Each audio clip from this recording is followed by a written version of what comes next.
Existe uma foto famosa de Marilyn Monroe em que ela aparece lendo Ulisses de James Joyce. As aparências enganam, e você deve ter sido enganado 2 vezes se pensou que ela não era capaz de ler o Ulisses. Como pode uma mulher tão bonita ser ao mesmo tempo tão inteligente? Você se enganou. Ela era, na vida real, uma grande leitora. E lia livros como Freud, Platão, Walt Whitman. Ulisses foi um dos livros que ela leu. É difícil ler o Ulisses? Claro, é difícil. É um livro que exige, para você tirar o máximo proveito dele, uma bagagem muito grande de leitura. Mas é possível para qualquer um ler o Ulisses. É preciso insistir um pouco. E se você persistir pelos 4, 5, 6 primeiros capítulos, certamente você conseguirá chegar ao final. Como ler o Ulisses?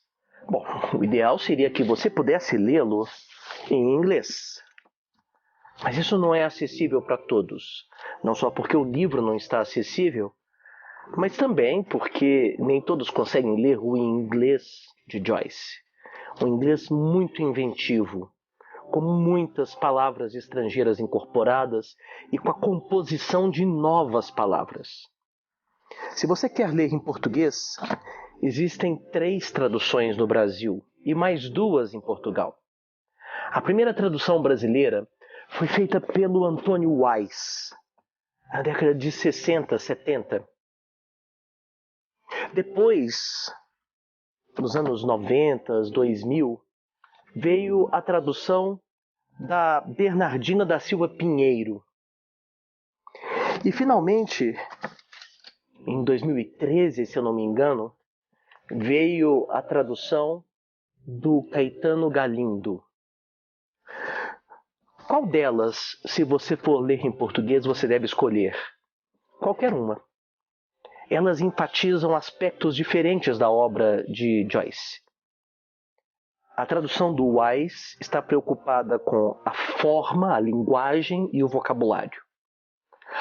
A tradução da Bernardina está preocupada com o vocabulário e a clareza do texto. E a do Galindo com a clareza do texto e a forma, as brincadeiras que Joyce faz o tempo todo no texto. O fato é que se você quiser ler Ulisses, eu acho que você deveria ler algumas obras primeiro. A primeira delas é O Retrato de um Artista quando Jovem. Conta a infância e a primeira juventude de Stephen Dedalus. Dedalus é um dos personagens principais do livro. E é bom que você já entre no Ulisses conhecendo um de seus personagens, conhecendo mentalmente esse personagem. Os 4 primeiros capítulos do livro são dedicados ao Dedalus. O personagem principal só vai aparecer no 5º capítulo. Leopold Bloom. Daqui a pouco eu falo mais sobre ele. Além do retrato, há mais algumas obras que você deveria ler antes de ler o Ulisses.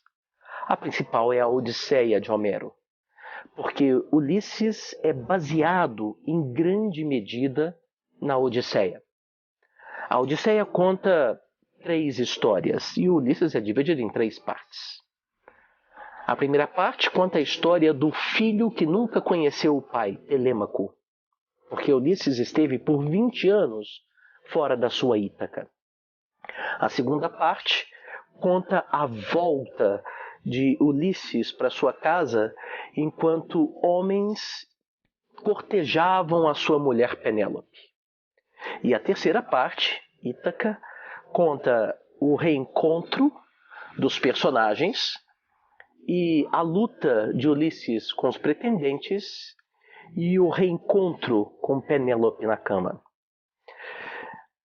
Ulisses também é assim. Ulisses conta primeiro a peregrinação de Stephen Dedalus, que resolve não mais morar na Torre Martelo com Mulligan. Depois a história do Bloom, Leopold Bloom, um judeu católico protestante que teme que sua mulher Molly o esteja traindo e, para evitar confrontar esse fato, arruma motivos para ficar o dia inteiro fora de casa. E finalmente a parte final, quando o Daedalus e o Bloom vão para a casa do Bloom, depois o Daedalus vai embora e ele se reencontra com a Molly, sua mulher. Essa história toda passa das 8 horas da manhã do dia 16 de junho de 1904, uma quinta-feira, até mais ou menos as 2 horas da manhã do dia 17. E é por isso que hoje é chamado de Bloomsday. Além da Odisseia e do Retrato, há mais 3 obras que seria bom que você lesse.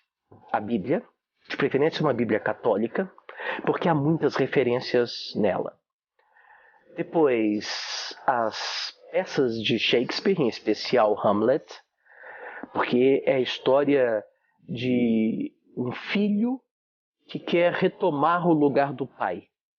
Só que aqui, no livro do Joyce, é o filho que quer retomar o lugar da mãe. A Divina Comédia, de Dante, também seria bom que você lesse antes. O que mais eu posso falar sobre Ulisses? Eu não vou contar a história. A história mesmo é quase sem graça. É uma história que ocorre em poucas horas, 16 horas, e que conta a vida de um homem comum. Leopold Bloom é um homem comum, e como qualquer homem comum, ele tem necessidades fisiológicas. Ele vai ao banheiro, e depois ele olha as suas próprias fezes e constata que ele deve estar com uma boa saúde. Leopold Bloom é como qualquer um de nós, que pensa o tempo todo, que fica desviando a atenção do assunto principal. E é isso que faz desse personagem um personagem tão perfeito. É interessante que a palavra Ulisses só aparece na capa do livro, porque Joyce quer marcar a contraposição entre o Bloom e o próprio Odisseu.